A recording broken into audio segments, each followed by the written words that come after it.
Hello बच्चों, how are you guys? कैसे सारे बच्चे? आई होप आप सभी लोग मस्त होगे और अपने अपने कामों में बड़े व्यस्त होगे। तो आज आप सभी लोगों के लिए आए हैं 40 मिनट्स में सबसे इम्पोर्टेंट क्वेश्चंस के बारे में हम लोग पढ़ने वाले हैं।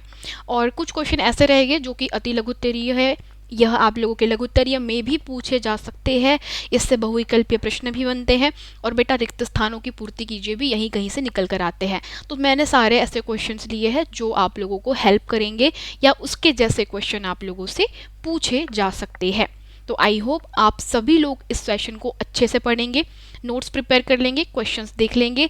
और जिन बच्चों को इस चैप्टर के बारे में कुछ नहीं पता, भाई एक काम कीजिएगा, आप सभी के लिए बेटा यूट्यूब पर प्लेलिस्ट बन गई है लेक्चर नंबर 1 से लेकर के लेक्चर नंबर 14 तक के, आपके पास में 12 लेक्चर है टोटल, तो लेक्चर नंबर 12 तक के ये चैप्टर पूरा आप लोगों को बहुत अच्छे से समझाया गया है। एक एक चीज़ें, एक एक शब्द हम लोगों ने बहुत प्यार से को मतलब बताने की कोशिश की है।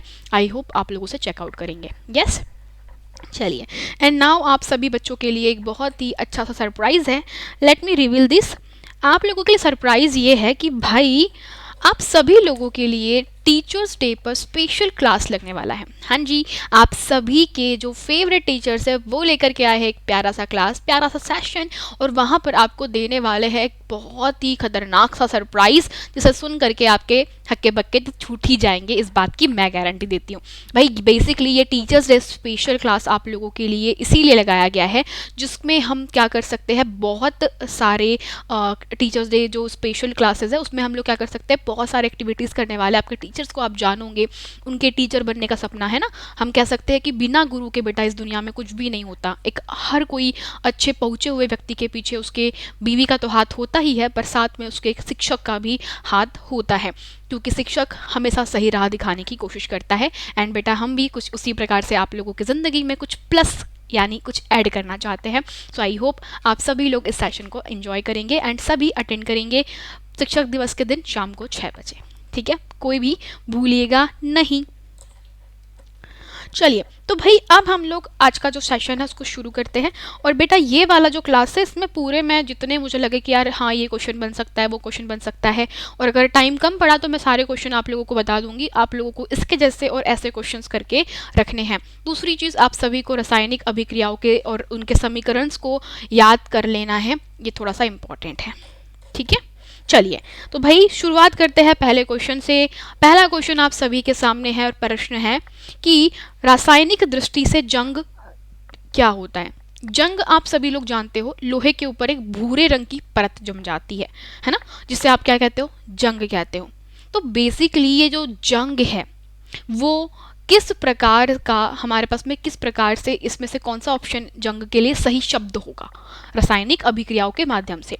अब यहाँ पर 4 ऑप्शन है, hydrated oxide, hydrated ferric oxide, केवल फेरिक ऑक्साइड, इनमें से कोई भी नहीं।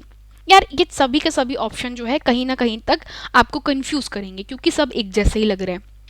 तो कौन सा करेक्ट है, चलो करेक्ट करने के लिए मैं आपको बता देती हूँ कि समझना कैसे है, पता कैसे लगाओगे। तुक्के से तो काम नहीं चलेगा, तुक्का लगा के क्या ही करोगे, क्या पता गलत हो गया तो ऐसी स्थिति में आप सोचो कि भाई हमारी जंग बनती किससे है। हम सभी जानते हैं कि लोहा होता है। लोहा अगर संपर्क में आता है नमी और वायु के, तो नमी और वायु के संपर्क में अगर लोहा आता है तो वहाँ पर लोहे पे जंग लग जाती है। तो जंग बेसिकली क्या होता है, हमारे लोहे का ऑक्साइड यानी कि आयरन ऑक्साइड प्लस बेटा उसमें कुछ नमी होती है। तो बेसिकली जंग कुछ और नहीं होती, यह क्या होता है, आयरन ऑक्साइड और नमी होती है। आयरन ऑक्साइड के साथ में क्या होता है बेटा, यहाँ पर क्या होती है, कुछ नमी भी इसमें जुड़ी हुई होती है। तो इस तरीके से हमारे पास में जंग बनती है। तो बेसिकली नमी को आप बोलते हो हाइड्रेट होना, हाइड्रेटेड होना, और ये क्या है बेटा, आयरन ऑक्साइड। बेसिकली हमारे फेरिक ऑक्साइड के बारे में बात की जा रही है। तो चूंकि यहाँ पर सिर्फ एक ही ऑप्शन करेक्ट है जिसमें लिखा हुआ है हाइड्रेटेड फेरिक ऑक्साइड, यानी कि नमी युक्त फेरिक ऑक्साइड यानी कि आयरन का ऑक्साइड बन चुका है, तो ऑप्शन नंबर 2 बच्चा करेक्ट होगा। ठीक है, तो option number 2 is totally correct. बाकी सारे क्वेश्चन के आंसर आप लोगों के गलत हैं। अगले प्रश्न पर बढ़ते हैं। आई होप आप अगला वाला प्रश्न भी समझ पाएंगे। प्रश्न बहुत सिंपल सा है, इसको देखकर ही मेरे ख्याल से बाकी सारे बच्चे जवाब दे देंगे। प्रश्न है, निम्नलिखित में से क्या रासायनिक परिवर्तन है। बेटा ये क्वेश्चन आप लोगों का अति लघु उत्तरीय में भी पूछा जाता है। कई बारी इसमें थोड़ा सा एक और स्टेटमेंट ऐड कर देते हैं कि कुछ अभिक्रियाओं को बताइए, कुछ समझाते हुए बताइए कि रासायनिक अभिक्रिया कैसे होती है, रासायनिक परिवर्तन क्या है, इनके गुण क्या है। ऐसा ऐड करके आप सभी से क्या कर सकते हैं, क्वेश्चन को बड़ा चढ़ा करके अति लघुत्तरीय या लघुत्तरीय में पूछा जा सकता है, तो इसका ध्यान रखिएगा। वैसे ये 1 नंबर का प्रश्न है। तो भाई रासायनिक परिवर्तनों के गुण हम लोग पहले समझ लेते हैं। सबसे पहला पॉइंट होता है कि जब भी कोई रासायनिक अभिक्रिया होगी तो कुछ ना कुछ तो भाई नया पदार्थ बनता ही बनता है। क्या होता है, कुछ ना कुछ नया पदार्थ बनता ही बनता है। दूसरा, जब भी रासायनिक अभिक्रिया होगी तब गैस आपको महसूस होगी कि यार कुछ ना कुछ गैस निकला है। अब इसका सबसे अच्छा एग्जाम्पल आपके घरों में सड़ती हुई सब्जियां है, गैस निकलती है। कैसे, जो सब्जियां बेटा सड़ जाती है तो वो क्या होती है, वायुमंडल की नमी और ऑक्सीजन के कारण जो भी जीवाणु होते हैं उनको क्या करने लगते हैं, अपघटित करने लगते हैं। तो कई बार उन पे फफूंद लग जाती है, कई बार वो अंदर से ऐसे ही गल के सड़ जाते हैं। तो बेटा ये जो प्रोसेस होती है इसमें अच्छा खासा फल सब्जियां जो भी होते हैं वो धीरे धीरे सड़ करके एक नया पदार्थ बना लेते हैं। तो बेसिकली एक नया पदार्थ तो बना, और आपने ना बहुत गंदी सी स्मेल सूंघी होगी, तो जो बदबू आती है वो गैसेस के कारण आती है। जो भी कंपोनेंट्स वहाँ से बाहर निकलते हैं, जो भी यौगिक बाहर निकलते हैं, उनकी बदबू के कारण ही बेटा आप लोग ऐसा बोलोगे कि हाँ वहाँ से गैस निकलती है। तीसरी चीज, आप लोगों को बेटा आवाज आएगी, ध्वनि का उत्पन्न होना, ध्वनि या किसी प्रकार की ऊर्जा, ध्वनि, प्रकाश, ऊष्मा। जब भी आपको ऐसा लगे कोई अभिक्रिया हो रही है, वहाँ पर ध्वनि हो जा रहा है, उत्पन्न हो रहा है, प्रकाश उत्पन्न हो रहा है, या ऊष्मा का मतलब थोड़ा बहुत ऊपर नीचे चेंजेस होते हैं, तो ये सभी क्या कहलाते हैं, रासायनिक चेंजेस के अंतर्गत या रासायनिक परिवर्तन के अंतर्गत आते हैं। 4 नंबर पर आप लोग लिख सकते हो कि जब भी कोई रासायनिक अभिक्रिया होगी तो हो सकता है कि जो हमारा पदार्थ है उसका कलर चेंज हो जाए। क्या, तो बेटा रंग परिवर्तन भी क्या होता है, एक सबसे अच्छा एग्जाम्पल है किसका, हमारी रासायनिक परिवर्तनों का। तो आप सभी लोगों के लिए ये 4 इंपॉर्टेंट तथ्य थे जो कि क्या होते हैं, रासायनिक परिवर्तन से संबंधित है। तो भाई जब भी ऐसा आप लोगों को लगे दिखे तो आपके पास में क्या हो रहा है, रासायनिक परिवर्तन हो रहा है। द लास्ट बेटा होता है गुणों में परिवर्तन। गुणों में परिवर्तन का मतलब है बेटा कि जब भी हमारे पास में कोई रासायनिक अभिक्रिया होती है तो पहले वाले गुण जो है वो बदल जाते हैं। एग्जाम्पल के लिए आप सभी लोगों ने देखा होगा कि जब भी लोहे में जंग लगती है तो लोहे में जंग लगना एक प्रकार का रासायनिक परिवर्तन है। क्यों, क्योंकि जंग जो है बेटा लोहे से बहुत कमज़ोर होती है। नोटिस करना, जो लोहे की टेबल होती है वो बहुत मजबूत होती है, बहुत सारा सामान अपने ऊपर झेल लेती है। लेकिन अगर वही लोहे की टेबल को या स्टूल को या जो भी हमारी डेस्क है उसके ऊपर जंग लग जाए तो बहुत ज़्यादा भरभर हो जाती है, मतलब बहुत ही भंगुर हो जाती है। और अगर आप थोड़ा सा भी ज़्यादा वजन देते हो तो वो टूट जाती है। तो बेटा क्या हुए, गुण परिवर्तित हो गए। पहले लोहा बहुत शक्तिशाली था, जंग शक्तिशाली नहीं है, यानी कि गुण बदल गए। बाकी बेटा विद्युत बल्ब का जलना, मोम का पिघलना, पदार्थों का चुंबकन, ये सभी हमारे रासायनिक परिवर्तन के अंतर्गत नहीं आते। तो बेसिकली बल्ब का जलने के बाद वापस से बुझ जाएगा, वापस जला लेना, इसे हम लोग क्या बोलते हैं, भौतिक परिवर्तन। मोम का पिघलना, उसमें दोनों परिवर्तन होते हैं, रासायनिक और भौतिक बोथ। चुंबकन में बेटा आप किसी पदार्थ को चुंबकित कर सकते हो, विचुंबकित कर सकते हो, दोनों ही परिवर्तन यहाँ संभव है। अतः पदार्थ का चुंबकन जो है वो एक प्रकार का रासायनिक परिवर्तन नहीं है, भौतिक है। चलिए अब अगले प्रश्न की तरफ बढ़ते हैं। अगला प्रश्न क्या बोल रहा है, जरा ध्यान से पढ़िए। दही का जमना किस प्रकार का परिवर्तन है। भाई अब इससे आसान प्रश्न तो हो ही नहीं सकता। अभी मैंने बताया कि जब भी दही बनता है, यानी कि जब भी दूध से क्या चेंज होता है बेटा, दूध हमारा दही में बदलता है, तो आपने नोटिस किया होगा दूध की प्रॉपर्टी दही से अलग होती है, दूध के गुण सारे दही से अलग होते हैं। दही नया पदार्थ है, यानी कि ये कैसा है बेटा, रासायनिक परिवर्तन। बाकी तो यहाँ पे सबके सब गलत है, ठीक है। चलिए अगले प्रश्न पर बढ़ते हैं। लोहे पर जंग लगना किस प्रकार की अभिक्रिया है। अब भाई यहाँ पे सोचने वाली बात है, हमको ये तो पता है कि लोहे पे जब जंग लगता है तो क्या होता है, रासायनिक अभिक्रिया हो रही होती है। पर आपको बता दूं बेटा, लोहे पे जब जंग लगता है तो बेसिकली हमारे पास में जो आयरन होता है Fe2O3 होता है हमारे पास में, ठीक है। तो Fe प्लस ऑक्सीजन जो है O2 वो आपस में जुड़ती है, तो 2Fe प्लस हमारे पास में क्या हो जाता है, हमारे पास में बेसिकली 3O6 होता है। तो हमारे पास में यहाँ पे बनता है Fe2O3 बेसिकली, ठीक है। और हमारे पास में बहुत सारे उसमें H2O भी बनती है। तो बेसिकली यहाँ पर लोहा जो है बेटा वो ऑक्सीजन के साथ में क्या करता है, क्रिया करता है। तो वहाँ पे एक प्रकार का क्या बन जाता है, Fe2O3 हमारे पास में फेरिक ऑक्साइड बन जाता है, आयरन ऑक्साइड बन जाता है। तो बेसिकली आयरन का ऑक्साइड बन जा रहा है। तो आयरन का ऑक्साइड यानी कि Fe2O3 क्या है, आयरन का जो ऑक्साइड है यानी कि Fe2O3, तो क्या हुआ बेटा, ऑक्सीजन जुड़ गया। तो ऑक्सीजन का जुड़ना क्या होता है, एक प्रकार की ऑक्सीकरण अभिक्रिया होती है। अब चयन में क्या होता है, ऑक्सीजन बाहर निकल जाती है। और यहाँ पे जब भी दोनों अभिक्रिया साथ में होती है तो उसे हम रेडॉक्स बोलते हैं। तो रेडॉक्स तो नहीं हो रही, तो भाई ऑप्शन नंबर सिर्फ पहला वाला करेक्ट है कि हमारे पास में जब भी लोहे पर जंग लग रही है तो वहाँ क्या हो रही है, ऑक्सीकरण अभिक्रिया होती है। अगला क्वेश्चन, ऊष्माशोषी अभिक्रिया कौन सी होती है। अब इससे बेकार क्वेश्चन तो कोई हो ही नहीं सकता यार, इतना आसान क्वेश्चन है। ऊष्माशोषी अभिक्रिया ऐसी अभिक्रिया जिसमें ऊष्मा का शोषण होता है, अवशोषण होता है, यानी कि अपने अंदर कोई भी पदार्थ ऊष्मा को ग्रहण कर लेता है। जैसे आप सभी लोगों ने एक बहुत अच्छा एग्जाम्पल देती हूँ मैं। मान लीजिए आपने तांबे के बर्तन को गर्म किया या तांबे के चूरन था आपके पास में, उसको गर्म किया। तो गर्म करने के बाद क्या होता है बेटा, हमारे पास में बेसिकली आपने किसी पदार्थ को गर्म किया है, हीट देना। तो गर्म करना क्या कहलाता है, एक तरीके का ऊष्मा का शोषण करना, अवशोषण करना। तो हमने क्या किया है, चूरन को गर्म किया है, गर्म करने पर उसमें क्या हो गया, सारे के सारे जो चीज़ें थी उसमें ऊष्मा थी उसको एब्जॉर्ब कर लिया है। तो इसमें ऊष्मा का शोषण होता है। तो क्या होगा बेटा, ऑप्शन नंबर दूसरा, बाकी सारे गलत है। ओके, ठीक है। तो आपको बस याद रखना है, ऊष्माशोषी अभिक्रियाएं ऐसी अभिक्रियाएं होती है जिसमें ऊष्मा का अवशोषण होता है। चलिए अगले प्रश्न पर बढ़ते हैं। अगला प्रश्न बहुत आसान सा दिख रहा है आप लोगों को, और लिखा हुआ है, किसी भी रासायनिक अभिक्रिया में भाग लेने वाले पदार्थों को हम क्या कहते हैं।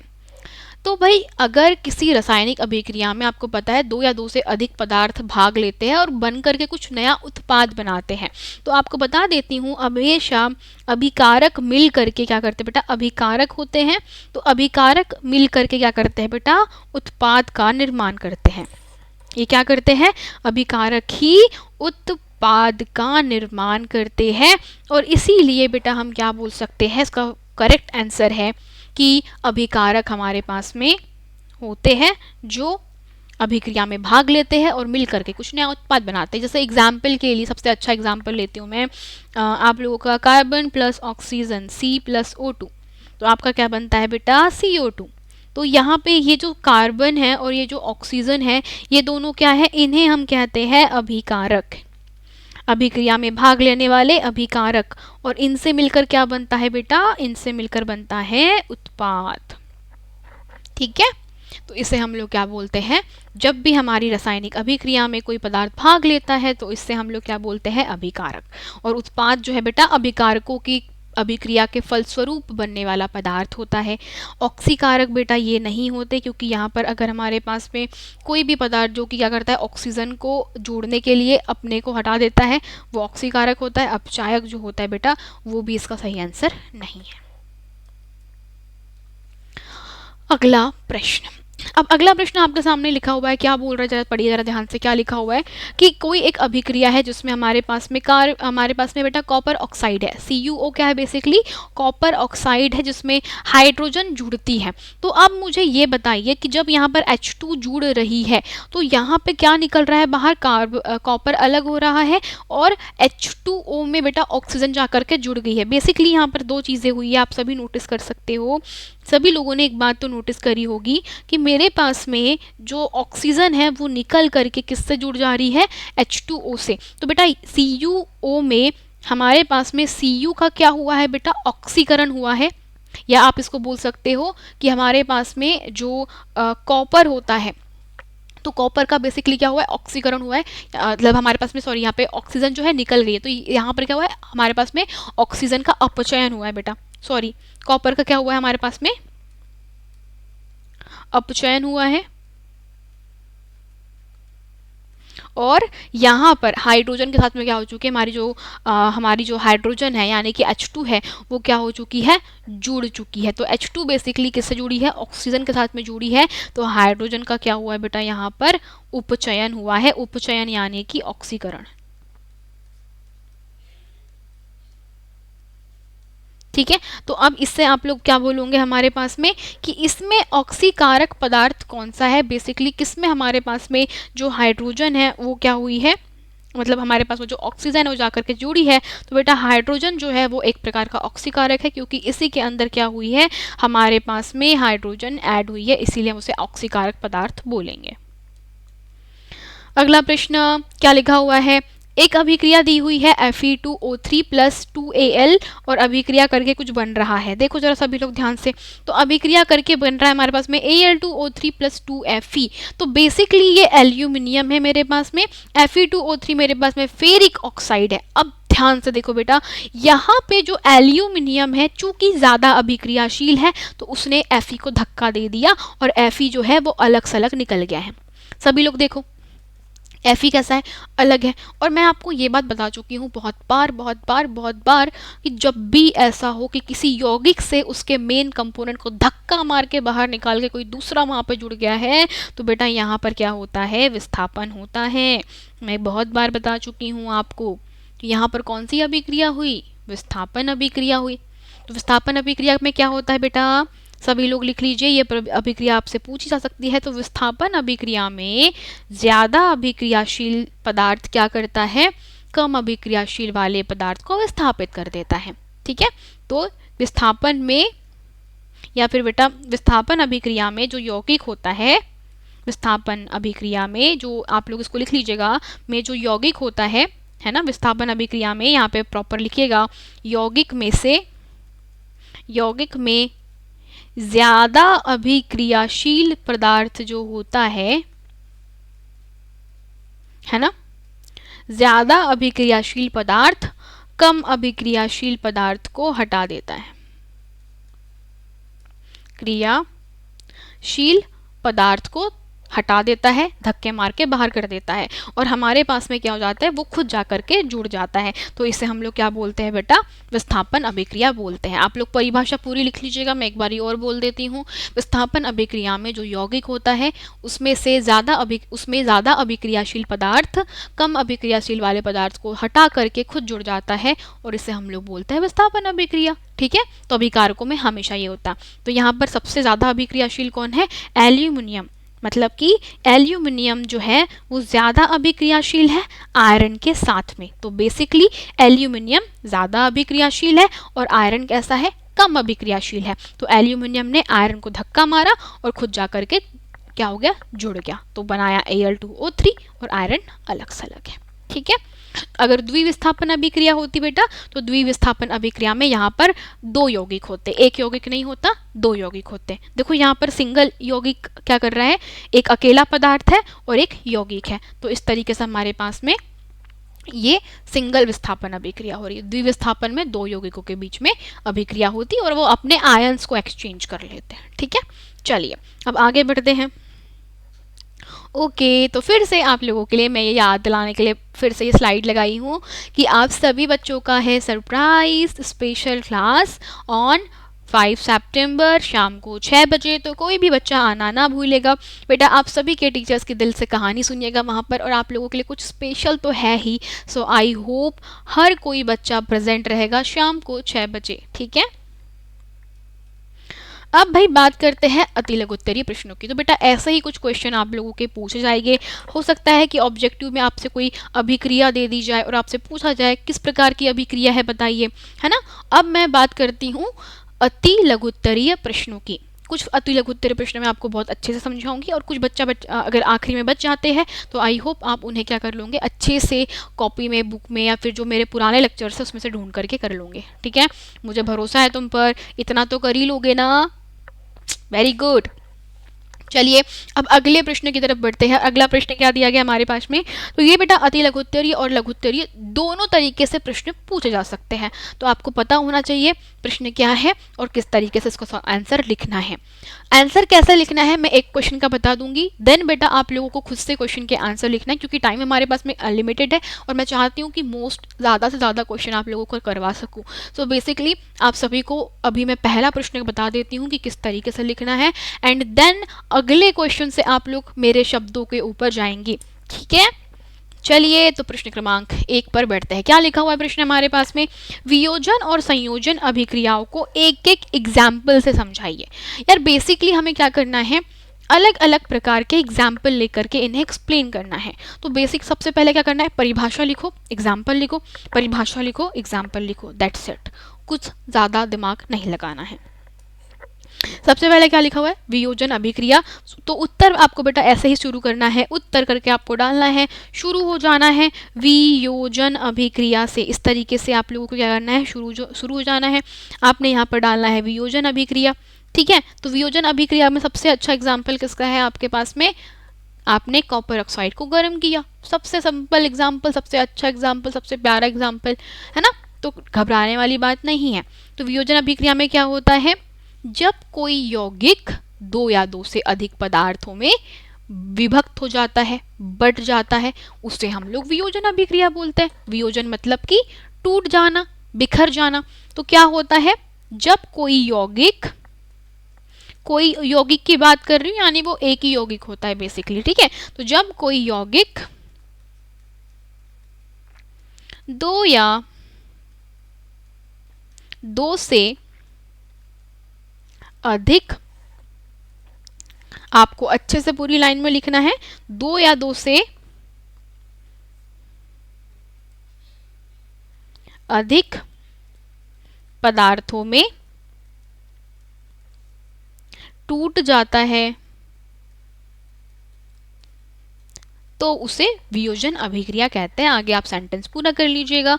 तो फिर वहाँ पर हमारे पास में क्या हो गया, उदाहरण के लिए, यानी कि फिर आप ऐसे एग्जाम्पल लिखोगे, कोई उदाहरण लिखता हो तो कोई उदाहरण लिखेगा, तो इस तरीके से आप उदाहरण लिख सकते हो। उदाहरण के लिए आप लोग सबसे अच्छा एग्जाम्पल दिए CuO, यानी कि कॉपर ऑक्साइड। तो कॉपर ऑक्साइड को जब हम उष्मा देते हैं बेटा, हम लोग क्या करते हैं, जब गर्म करते हैं तो क्या होता है, गर्म करने पर हमारे पास में जो कॉपर ऑक्साइड होता है वो क्या हो जाता है, कन्वर्ट हो जाता है किस में, एक प्रकार से बेटा कॉपर में अलग और ऑक्सीजन में अलग। तो यहाँ पर हमारे पास में बेटा इस तरीके से क्या होती है, वियोजन अभिक्रिया होती है। एंड आई होप कि आप सभी के सभी विद्यार्थी क्या करोगे, इसे बहुत अच्छे से करने का प्रयास करोगे, ठीक है। एवरीवन, आर यू गाइस, मतलब आप लोग कर सकते हो ना, आई होप सभी लोग कर सकते हो, है ना, कर सकते हो, वेरी गुड। तो भाई यहाँ से अब हम अगले क्वेश्चन पे बढ़ते हैं। अगला क्वेश्चन हमारे पास में क्या है बच्चा, हमारे पास में अगला क्वेश्चन है कि संयोजन अभिक्रिया किसे कहते हैं। हम लोग क्या बोलते हैं बेटा, संयोजन अभिक्रिया किसे कहते हैं। तो यही से आपके पास में अलग क्वेश्चन को अब आपको आंसर लिखना है, तो सेम आपको पहले परिभाषा लिखनी है और फिर आपको क्या करना है, समीकरण लिख करके अलग कर देना है। चलिए बताती हूँ कैसे। फिर से मैं आपको इसका परिभाषा दे रही हूँ कि थोड़ा ये बहुत इंपॉर्टेंट क्वेश्चन है, बहुत बेसिक क्वेश्चन है, लेकिन पेपर में आते ही आते हैं। सबसे पहला आप लोगों को लिखना है संयोजन अभिक्रिया, ठीक है। और जब आपने संयोजन अभिक्रिया लिख दिया बच्चा, तो संयोजन अभिक्रिया लिखने के पश्चात आप सभी को क्या करना है, आप सभी लोगों को अब सिंपल सी परिभाषा लिखनी है कि जब दो या दो से पदार्थ हमारे पास में क्या होते हैं, आपस में कनेक्ट हो जाते हैं या आपस में जुड़ जाते हैं, ठीक है। तो इस तरीके से आप लोग इसको क्या कर सकते हो, लिख सकते हो। तो दो या दो से अधिक पदार्थ, है ना, तो आप इसको लिख लीजिए, जब दो या दो से अधिक पदार्थ क्या होते हैं, आपस में कनेक्ट होते हैं या बेटा आपस में क्या हो जाते हैं, वो जुड़ जाते हैं, ठीक है। सभी लोग इसको याद रखिएगा। चलिए, जब दो या दो से अधिक पदार्थ आपस में जुड़ करके एकल यौगिक बनाते हैं, आपस में जुड़कर एकल यौगिक बनाते हैं। तो इसे हम लोग क्या बोलते हैं, संयोजन अभिक्रिया कहते हैं। ठीक है, तो हम इसे क्या बोलेंगे बच्चा, हम लोग इसको बोलेंगे कि ये क्या है हमारे पास में संयोजन अभिक्रिया कहलाती है। ठीक है ना, वेरी गुड। चलिए अब थोड़ा सा आगे बढ़ते हैं। अब चूंकि हमारे पास में बेटा आधा घंटे से ज़्यादा हो चुका है, तो मैं जल्दी जल्दी पढ़ाने की कोशिश करूंगी और जल्दी जल्दी से हम लोग क्या करेंगे, इसको खत्म करने की कोशिश करते हैं। ठीक है, तो एग्जाम्पल आप लोगों को क्या बताते हैं। एग्जाम्पल सबसे पहला इसका बेटा सबसे अच्छा एग्जाम्पल, सबसे बेकार एग्जाम्पल पर बेसिक एग्जाम्पल है। कार्बन को आपने ऑक्सीजन के साथ में जोड़ा तो क्या बन गया, कार्बन डाइऑक्साइड यानी कि CO2। चूंकि यहाँ पे इम्बैलेंस है तो कार्बन के 2 परमाणु, यहाँ पर कार्बन के 2 परमाणु और ऑक्सीजन के भी बेटा कितने जाएंगे, सॉरी जरूरत नहीं है हमको। तो ये सबसे अच्छा एग्जाम्पल है बेटा, इससे बेसिक एग्जाम्पल तो कोई हो ही नहीं सकता, उदाहरण है ना, इससे आसान बेकार सा कोई एग्जाम्पल हो ही नहीं सकता। और आई होप आप सभी लोगों को ये समझ में आ रहा होगा। अब बच्चों हम लोग क्या पढ़ते हैं, अगले क्वेश्चन की तरफ बढ़ने की कोशिश करते हैं। अब नेक्स्ट क्वेश्चन जो है हमारे पास में कुछ इसी प्रकार से है एंड आई होप आप सभी लोग इसको क्या करोगे, अच्छे से करने की कोशिश करोगे। चलिए तो भाई हम लोग क्या करते हैं, अब शुरू करते हैं हमारा दूसरा क्वेश्चन। ठीक है, चलो अब बच्चों अगले क्वेश्चन के लिए आप लोगों के पास में बहुत ही प्यारा सा क्वेश्चन है कि यार मेरे पास में लोहे की एक कील है और इसको मैंने कॉपर सल्फेट के विलयन में क्या करके रखा है, डुबो करके रखा हुआ है। और अब क्या करना है आपको, कोई दो प्रेक्षण मतलब कि आपने क्या नोटिस करा वो आप सभी को क्या करना है, लिखना है। तो भाई चलिए देखते हैं कि कितने विद्यार्थी जो है इसे कंप्लीट कर पाते हैं। ठीक है, चलो सबसे पहले मैं आप लोगों से बोलूँगी कि यार सबसे पहले ये जो हमारे पास में क्वेश्चन है ना, ठीक है, तो लोहे की कील को जब मैं कॉपर सल्फेट के विलयन में डूबने पर डूबती हूँ तो आप लोग सभी लोग नोटिस करना कि मान लीजिए ये लोहे की कील है, सब लोगों को स्क्रीन पर दिख रही है लोहे की कील है और मैंने क्या किया, CuSO4 के विलयन में देखा। सबसे पहला प्रेक्षण मेरे पास में ये होता है कि हम लोगों ने पहला प्रेक्षण बेटा, आप लोग इसको सीधा सीधा उत्तर लिखिएगा प्रॉपर अच्छी तरीके से, उत्तर इसका लिखिएगा और क्या करोगे बेटा, आप लोग इसको उत्तर लिखने के बाद क्या करोगे, सबसे पहला काम आप लोगों को करना है कि मान लीजिए सबसे पहला प्रेक्षण ये हो जाएगा कि जब मैंने जैसे ही लोहे की कील को डाला तो लोहे की कील डालते से ही क्या हो गया, मेरे पास में जो कलर है किसका, लोहे की कील का, वो चेंज हो गया। तो हमने नोटिस करा कि लोहे की कील पर क्या होता है, लोहे की कील पर कुछ भूरा पदार्थ जमने लगता है, भूरा पदार्थ जमना शुरू कर देता है। तो जो भूरा पदार्थ जमता है बेसिकली वो कुछ और नहीं होता है, तांबे के पार्टिकल्स होते हैं। दूसरा हमने देखा कि जो विलयन है उसका रंग नीले मतलब हरे, नीला हरे से सीधा बेटा हरा हो जाता है ना। तो विलयन का जो रंग है वह नीले से हरा हो जाता है, नीले रंग से कैसा हो जाता है बेटा, हरे रंग का हो जाता है। तो ये दो मेन प्रेक्षण है, ये आपसे अतुलगितरीय प्रश्नों में पूछा जा सकता है, तो आपको इसके बारे में पता होना चाहिए। ठीक है, एक और बेटा मैं यहाँ पे ना एक चीज़ आपको और बता रही हूँ कि मैंने यहाँ पे आप लोगों को अभी एक क्वेश्चन करवाया जिसमें मैंने आपको बताया वियोजन अभिक्रिया। तो आप इसमें ना ये वाला एग्जाम्पल ना लेते हुए आप एक दूसरा एग्जाम्पल यूज़ कर सकते हो जो कि सबसे बेसिक एग्जाम्पल है, CaCO3 को गर्म करना।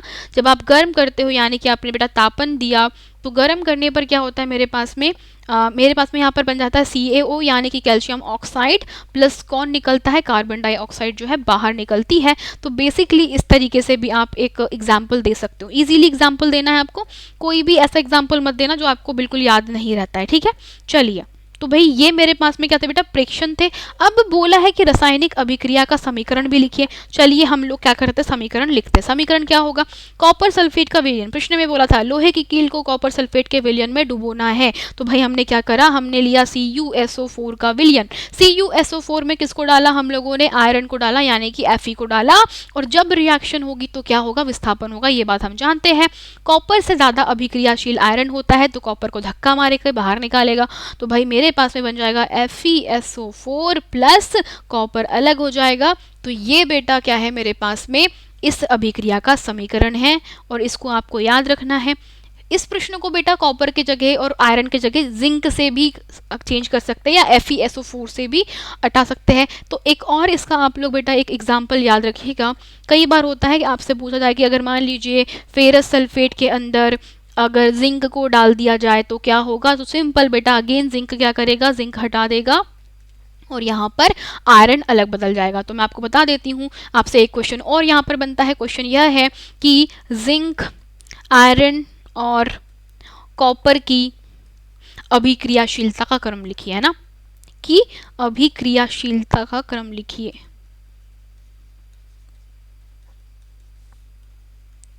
तो ये बेटा एक क्वेश्चन और बनता है जिसका उत्तर आप इस तरीके से लिख सकते हो कि कॉपर, जिंक और आयरन की अभिक्रियाशीलता का क्रम निम्नलिखित है, जिसमें आप लोग लिखोगे जिंक ज़्यादा अभिक्रियाशील होता है, आयरन थोड़ा कम अभिक्रियाशील होता है और कॉपर सबसे कम अभिक्रियाशील होता है। तो आपको ये याद रखना है। ओके, ठीक है, बरोबर। चलो, तो ये बेटा अति लघु उत्तरीय प्रश्नों के क्वेश्चन है ना, ये ऐसे क्वेश्चन पूछे जाते हैं। अगेन आपको याद दिलाने के लिए कि आप सभी का टीचर्स डे स्पेशल के लिए बेटा बहुत ही प्यारा हम लोगों ने क्या करा है, सरप्राइज प्लान किया बेसिकली। और ये सरप्राइज कहीं ना कहीं आप लोगों को बेटा कुछ नया तो बताएगा, तो भूलिएगा नहीं, 5 सितंबर को 6 बजे शाम को। चलिए, अब भाई अगला क्वेश्चन अगेन आपके पास में है। कॉपर सल्फेट के विलयन में लोहे की कील को 30 मिनट तक डुबोए रखने के पश्चात आप कीलों और कॉपर सल्फेट के रंग में क्या परिवर्तन देखेंगे। तो हमने देखा था, मैंने आपको बताया, मैंने 2 प्रेक्षण आप लोगों को बताए थे कि सबसे पहले मैंने कील के ऊपर, है ना, कील पर एक भूरे रंग की परत देखी हम लोगों ने, है ना, कील पर हमने भूरे रंग की परत देखी। और भाई जो कॉपर सल्फेट का विलयन है बेटा वो FeSO4 के कारण क्या हो गया है, अब उसमें FeSO4 बन गया है जो कि भूरे रंग, या बेटा आप लोग बोल सकते हैं कि ये कैसा हो गया है, हरे रंग का हो जाता है। ठीक है, तो इस तरीके से आप लोगों को अच्छे से एक्सप्लेन करना है। मैं सिर्फ आपको क्वेश्चंस बता रही हूँ, उनके आंसर्स क्या हो सकते हैं वो बता रही हूँ। और बेटा अगर टाइम कम पड़ा तो आई होप कि मुझे लग रहा है कि मुझे ये जो हमारा जो सेशन है उसमें मैं ज़्यादा नहीं बता पाऊंगी आप लोगों को, कुछ कुछ क्वेश्चन ही करवा पाऊंगी। ठीक है, चलिए तो भाई अब खटाक से अगले क्वेश्चन पे बढ़ते हैं, बट फिर से याद दिला दूँ 6 बजे भूलना मत। अब भाई एक और इम्पॉर्टेंट क्वेश्चन होता है विकृति गंधा। ये बहुत ही प्यारा सा क्वेश्चन है यार कि विकृति गंधा क्या होता है। तो बेटा इसको अंग्रेजी में रेंसिडिटी बोला जाता है। होता क्या है कि जब भी कोई आपका तेलीय खाद्य पदार्थ होता है तो वो ऑक्सीजन की उपस्थिति में बहुत टाइम तक ओपन रहने के कारण, खुला रहने के कारण उसके रंग में और टेस्ट में चेंजेस आ जाते हैं। बेसिकली मैं अगर आपको बोलूँ, अगर आप मेरे से बोलोगे मैम कि लिख करके बताओ, तो यार मैं लिखने से बेटर आप लोगों को बोल के बता देती हूँ। यार आप लोग लिख लीजिएगा इसको, सबसे अच्छा मतलब चलो मैं थोड़ा बहुत लिख देती हूँ की पॉइंट्स, आप उसको पूरा पैराग्राफ में लिख लीजिएगा। विकृति गंधा अर्थात जब भी कोई तेलीय पदार्थ या कोई भी भोज्य पदार्थ होता है तो ऑक्सीजन की उपस्थिति में खुला छोड़ देने पर उस पर कुछ सूक्ष्मजीव क्या कर देते हैं, आक्रमण कर देते हैं और वो धीरे धीरे उसमें रासायनिक अभिक्रिया होना चालू हो जाता है, जिसके कारण जो खाद्य पदार्थ होता है या जो तेल होता है उसका रंग जो है परिवर्तित हो जाता है, साथ ही में उसकी जो गंध होती है और स्वाद होता है वह भी परिवर्तित हो जाता है। इसे ही विकृति गंधा कहा जाता है। यानी कि आप लोगों ने क्या देखा यहाँ पर, रंग में परिवर्तन, यहाँ पे गंध में परिवर्तन हो जा रहा है और बेटा स्वाद भी बदल जाता है। जब भी ऐसा हो तो समझ जाइए पदार्थ में, खाद्य पदार्थ में विकृति गंधा हो गया है। तो आप लोगों ने देखा होगा कई बार चिप्स और जो कुछ तेल होता है जो कि ब्राउन कलर का होता है वो बेसिकली खराब हो जाने के कारण होता है। उस तेल का टेस्ट बहुत बेकार होता है, एकदम बिल्कुल खाने लायक नहीं होता। और जो चिप्स होते हैं बेटा वो भी अजीब से स्मेल करने लगता है, बदबू आने लगता है। तो ये होती है विकृति गंधा। अब मेन इंपॉर्टेंट पॉइंट क्या है इसका कि खाद्य पदार्थों की विकृति गंधा रोकने के 2 उपाय बताएं। भाई अगर तुमको विकृति गंधा रोकना है, सबसे पहला पॉइंट तुम्हारे पास में क्या होगा कि हम ट्राई करेंगे कि हमारे खाद्य पदार्थ वायु के संपर्क में ही ना आए। हम क्या करेंगे, सबसे पहला उपाय हमारा ये रहेगा कि हम कोशिश करेंगे बच्चा, हम क्या करेंगे, इसका मैं, आप लोग प्रॉपर इसको लिखिएगा, उत्तर उत्तर करके प्रॉपर लिखिएगा। कोई बच्चा एकदम बीच में से गोली मत मारना जैसे मैं मार रही हूँ, क्योंकि मेरे पास टाइम कम है तो मैं ज़्यादा क्वेश्चन करवाने हैं। सो बेसिकली कोई बच्चा दूसरा गोली नहीं मारना, ठीक है। चलो तो भाई मेरे पास में विकृति गंधा बोले तो बचाने के लिए सबसे पहले वायु से संपर्क तोड़ना बहुत ज़रूरी है। तो वायु से संपर्क तोड़ने के बाद बेटा आप क्या कर सकते हो, उसे खाद्य पदार्थों को या बेटा जो भी तेल के पैकेट होते हैं उन्हें हम सील पैक बर्तनों में डाल देते हैं। किसमें, सील पैक बर्तनों में रख देते हैं। सील पैक मतलब क्या होता है हमारे पास में बेटा, उसमें से पूरे जो हवा होती है, एयर टाइट बोलते हैं अंग्रेजी में, क्या बोलते हैं इसको, एयर टाइट डब्बे बोलते हैं। और एयर टाइट डब्बे जो होते हैं वो बहुत ज़्यादा क्या करते हैं, ऑक्सीजन से संपर्क तोड़ देते हैं, उसमें कोई बाहर से हवा नहीं आ पाती, जो है हवा वही होती है। तो इससे जो विकृति गंधा का टाइम होता है वो बढ़ जाता है। दूसरा बेटा आप लोग क्या कर सकते हो, जैसे कि चिप्स के पैकेट हैं, है ना, तो बेटा चिप्स के पैकेट में क्या किया जाता है, चिप्स के पैकेट हो गए तो इनमें जनरली हम क्या करते हैं, नाइट्रोजन गैस यानी कि जो वायु से बिल्कुल अलग होती है गैस, या फिर कम रिएक्टिव या कम अभिक्रियाशील को गैस को हम उसमें भर देते हैं। तो चिप्स के पैकेट में क्या किया जाता है बेटा, तो जो चिप्स के पैकेट होते हैं उसमें नाइट्रोजन गैस को भर के ऐसा किया था, क्योंकि N2 गैस क्रिया नहीं करती, उसको फर्क नहीं पड़ता, N2 गैस रहती है तो चिप्स हमारे जो है सालों साल मतलब काफ़ी टाइम तक, लंबे टाइम तक चलते हैं, उसमें कोई खराबी नहीं होती।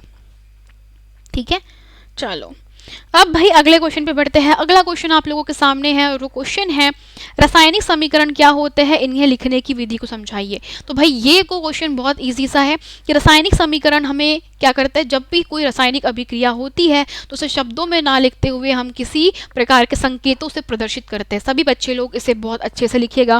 रासायनिक अभिक्रिया बेसिकली हम लोग जितने भी अभिक्रिया होती है उन्हें कुछ संकेतिक शब्दों से या संकेतिक जो सूत्र होते हैं उनके माध्यम से, यानी कि आप इसको ऐसे लिख लीजिए कि मैं प्रॉपर बोल रही हूँ, आप इसको नोट कर लीजिएगा। रासायनिक समीकरण ऐसे समीकरण होते हैं जिसके अंदर हम रासायनिक अभिक्रियाओं को कुछ संकेतों से और शाब्दिक संकेतों के माध्यम से या सूत्रों के माध्यम से लिखते हैं। तो यही हमारे रासायनिक समीकरण होते हैं, जो बड़ी सी क्या करते हैं बेटा, अभिक्रिया को एक छोटे से समीकरण में पूरी तरीके से दर्शा देते हैं। इससे हमारी सुविधा समझने की बढ़ जाती है। दूसरा, रासायनिक समीकरण को लिखने की विधि क्या होती है, तो बेटा आपको बता देती हूँ। एक तरफ पे क्या होते हैं, अभिकारक लिखे जाते हैं, एक तरफ पे क्या होते हैं, अभिकारक होते हैं बहुत सारे। जितने अभिकारक होते हैं आप क्या करोगे, लेफ्ट हैंड साइड यानी कि इस तरफ लिखोगे। एक बीच में तीर का निशान होता है जो कि उत्पाद को बताता है। तो बेटा आपको याद रखना है, उत्पाद हमेशा आपके राइट हैंड साइड होते हैं और लेफ्ट हैंड साइड क्या होते हैं, अभिकारक लिखे जाते हैं। और यहाँ पर जो भी अभिक्रिया में मदद कर रहे हैं, जैसे कि आप लोग यहाँ पर उष्मा, ताप देना, ताप, उष्मा, अभिकर्मक इत्यादि को यहाँ पर ऊपर तीर के चिन्ह के ऊपर दर्शाते हो। जो भी एक्स्ट्रा चीज़ हमको लगती है जिनके बिना अभिक्रिया नहीं हो पाती, उन्हें हम लोग तीर के ऊपर या नीचे लिख देते हैं। तो इस तरीके से बच्चा हम लोग क्या करते हैं, रासायनिक समीकरण को लिखते हैं। और तीसरी चीज़, रासायनिक समीकरण संतुलित होने जरूरी है। ओके, चलिए अगला क्वेश्चन है भाई, रेडॉक्स अभिक्रिया, one of the most important अभिक्रिया। बेटा रेडॉक्स अभिक्रिया क्या होती है, तो रेडॉक्स अभिक्रिया ऐसी अभिक्रिया जिसमें क्या होता है बेटा, ऑक्सीकरण और अपचयन दोनों साथ में होता है। ऑक्सीकरण प्लस अपचयन दोनों साथ में होता है, उसे हम लोग क्या बोलते हैं, रेडॉक्स बोलते हैं। इसको साथ में लिख लीजिएगा। तो बेसिकली बेटा जैसे अभिक्रिया हुई है यहाँ पर ZnO प्लस C, तो Zn प्लस CO बन गया है। तो इसमें किस पदार्थ का उपचयन और किसका अपचयन हो रहा है आपको बताना है। तो बेटा उपरोक्त जो समीकरण दिया गया है वो कैसा दिया गया है, ZnO प्लस C अभिक्रिया करके Zn प्लस CO बना रहा है। बेसिकली जो ऑक्सीजन है वो यहाँ से निकल करके कहाँ जुड़ गई है बेटा, कार्बन के साथ में जुड़ गई है। तो बेसिकली जो मेरा Zn है यानी कि जिंक ऑक्साइड था, इसका क्या हो गया है बेटा, अपचयन हो गया है। अपचयन मतलब कि ऑक्सीजन का निकलना, और जहाँ पे कार्बन था बेटा उसके साथ में क्या हो गया मेरे पास में, सॉरी ये जो मेरे पास में जिंक ZnO है वो जिंक के रूप में मिल गया है। तो इसका क्या हुआ है, अपचयन हुआ है। और हमारे पास में जो कार्बन था उसका क्या हुआ है, उपचयन यानी कि ऑक्सीकरण हुआ है।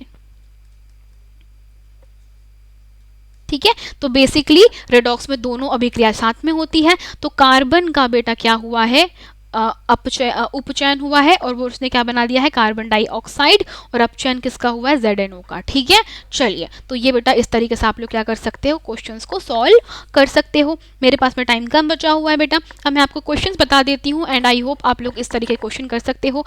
उष्माशोषी और उष्माक्षेपी अभिक्रिया क्या होती है, उदाहरण दीजिए। तो बेटा जिस भी अभिक्रिया में आप उष्मा देते हो और उष्मा देने के बाद उसमें अभिक्रिया होती है, उसमें हम लोग क्या बोलते हैं बेटा, ऊष्माशोषी। और ऊष्माक्षेपी में क्या होती है बेटा, ऊष्मा बाहर निकलती है। ऊष्माक्षेपी का सबसे अच्छा एग्जाम्पल हम लोग समझ सकते हैं जहाँ पर आप लोग क्या करते हैं, ऊष्मा का उत्सर्जन होता है। जब भी मेरे पास में CaO का H2O के साथ में संपर्क होता है, यानी कि मेरे पास में बेटा हमारे पास में बिना बूझा हुआ चूना जब भी पानी के साथ में मिलता है तो वहाँ पे ऊष्मा निकलती है और कैल्शियम हाइड्रोक्साइड बनाता है। ऊष्माशोषी अभिक्रिया जैसे बेटा सबसे अच्छा एग्जाम्पल अगर आपको लूँ तो हमारा प्रकाश संश्लेषण सबसे अच्छा एग्जाम्पल है ऊष्माशोषी अभिक्रिया का, है ना।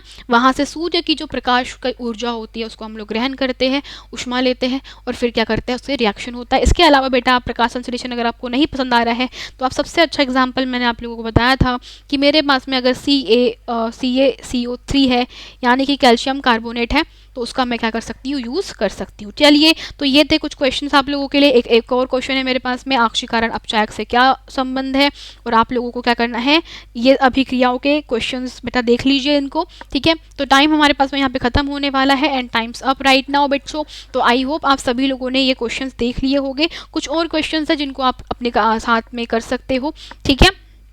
और बेटा इस तरीके के और क्वेश्चन को जानने के लिए जुड़े रहिए class 10th Hindi medium channel से। एंड आई होप आप सभी लोगों ने जो क्वेश्चन बताए हैं इंपॉर्टेंस उन लोगों को कर लिया होगा। तब तक के चलते हैं, टाटा बाय बाय, सी या, थैंक यू सो मच।